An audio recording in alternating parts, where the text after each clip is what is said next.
வணக்கம். ஆன்மா ஒளிரட்டும், மலரட்டும்.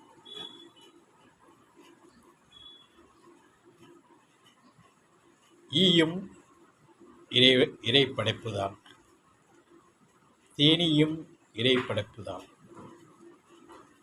ஆனால் இந்த இரண்டு ஜீவ ராசிகளுக்கும் கூறுகள் வித்தியாசம், அதனுடைய போங்குகள் வித்தியாசம், செயல்களில் புனிதம்.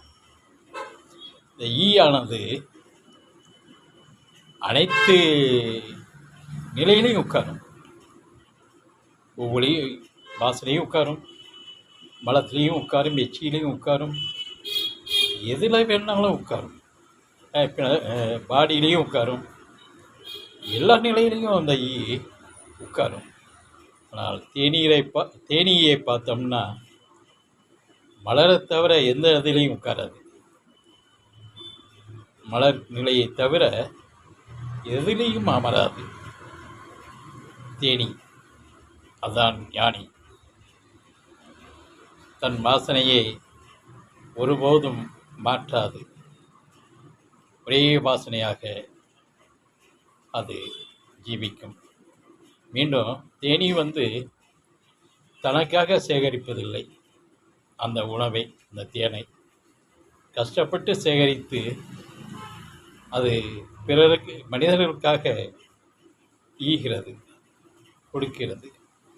ஆனால் உழைப்பில் உயர்ந்தது எறும்பல்ல, தேனிதான். தேனிதான் சுறுசுறுப்பானது, மீண்டும் ஈயக்கூடியது, பிறருக்கு உதவக்கூடியது தேனிதான். எறும்பு ஒன்று உழைப்ப சொல்லுவாங்க, எறும்பு போல் உழைப்புன்னு. எறும்பு உழைப்பு இல்லை, அது ஒரு களவாணி பிராணி. நல்ல நெல்லை வச்சுருப்பாங்க, விதைக்கக்கூடிய நெல்லோ மணிகளை வச்சுருப்பாங்க. அந்த விதைப்பொருளை விதைக்கிற தருவாய் எடுத்து பார்க்கும்போது அது எல்லா கூடு மட்டும்தான் இருக்கும், புறாத்தையும் இதை சாப்பிட்டு விட்டு வெறும் கூடாக இருக்கும். இப்படிப்பட்ட செயல்களை அந்த எறும்பு நல்லா செய்யும். ஆனால் எறும்புத்த உழைப்பு இருந்தாலுமே அது தேனியை போல் ஆகாது. தேனிதான் எல்லா நிலையிலையும், உழைப்பிலும் சரி, ஈகை நிலை, அதாவது பிறருக்கு ஈப்பதிலும், தேனை பிறருக்காக சேகரித்து கொடுப்பதும் சரி, தேனிதான் புனிதமானது, தேனிதான் ஞானி நிலை. ஈ கீழ்நோக்கு நிலை உள்ளது.